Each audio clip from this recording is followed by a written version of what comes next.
সাধারণ ছাত্র নেতাদের নিয়ে 1961 সালে গোপনে তিনি স্বাধীন বাংলা বিপ্লবী পরিষদ নামে এক সংগঠন গড়ে তোলেন, যার লক্ষ্য ছিল বাংলাদেশের স্বাধীনতা আদায়ের লক্ষ্যে কাজ করা। বিভিন্ন জনসভায় আইয়ুব খানের শাসনের বিরোধিতা করে ভাষণ দিতে থাকেন শেখ মুজিবুর রহমান। 1962 সালে আইয়ুব খানের সরকার তাকে গ্রেপ্তার করে। 1966 সালের 5 ও 6 ফেব্রুয়ারি লাহোরে অনুষ্ঠিত বিরোধী রাজনৈতিক দলগুলোর এক সম্মেলনে আওয়ামী লীগের পক্ষ থেকে শেখ মুজিবুর রহমান পূর্ব পাকিস্তানে পূর্ণ স্বায়ত্তশাসন প্রতিষ্ঠার লক্ষ্যে 6 দফা দাবি পেশ করেন।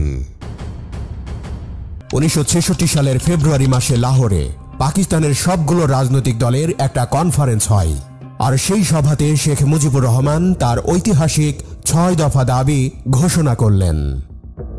এই কারণে এই দাবি উত্থাপক দল হিসেবে আওয়ামী লীগের উপর নিপীড়ন চালানো শুরু হয়। এই সময় শেখ মুজিব সহ আরো অনেককেই গ্রেপ্তার করা হয়। পরে শেখ মুজিবুর রহমান মুক্তি পেয়ে বাংলাদেশে এসে 18 মার্চ জনগণের উদ্দেশ্যে 6 দফা দাবি পেশ করেন।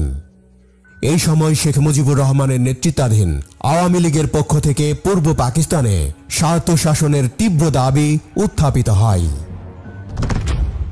1968 সালের 3রা জানুয়ারি এর ফলে তাকে আগরতলা ষড়যন্ত্র মামলা নামে যে মামলাটি হয় তাতে 1 নম্বর আসামি করা হয়। বলা হলো, শেখ মুজিব ও তার সহযোগী বাঙালি কর্মকর্তারা ভারতের ত্রিপুরা রাজ্যের আগরতলা শহরে ভারত সরকারের সাথে এক বৈঠকে পূর্ব পাকিস্তানকে বিচ্ছিন্ন করার ষড়যন্ত্র করেছে। ওই মামলা প্রত্যাহারের দাবিতে দেশব্যাপী যে ছাত্র আন্দোলন শুরু হয় তা এক সময় রূপ নেয় গণ আন্দোলনে। সেই গণ আন্দোলন বা 69-এর গণ অভ্যুত্থান চরম রূপ ধারণ করলে পাকিস্তান সরকার শেষ পর্যন্ত এই মামলা প্রত্যাহার করে নেয় এবং শেখ মুজিব সহ অভিযুক্ত সকলকেই মুক্তি দেয়া হয়।